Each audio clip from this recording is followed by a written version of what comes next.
Welcome. In this video, I'll show you how to use multiple WhatsApp on iPhone. And if you find this video helpful, please leave a like and subscribe to the channel for more such tutorials. You actually have three options, okay? Go ahead over to settings right here at the bottom right. Now tap on account right here.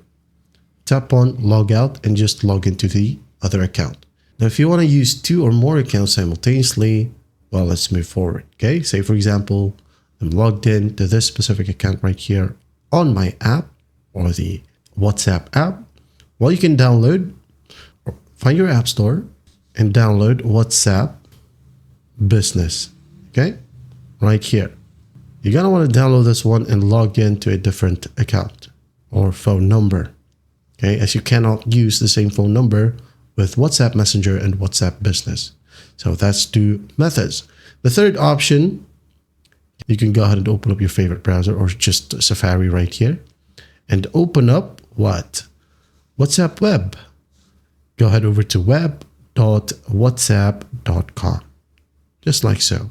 Tap and go.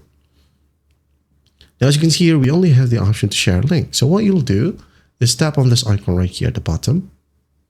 Now tap on the three dots and find the request desktop site. Enable it, hit on done, and just tap away, reload the page, and just wait for it to load. If it doesn't change, okay, remove mobile right here in the URL box, just like so, tap and go, and here you have it. You can now go ahead and tap on continue to WhatsApp Web and just to scan this QR code, okay? So I'm gonna do it. I'm gonna scan this QR code from here to log in.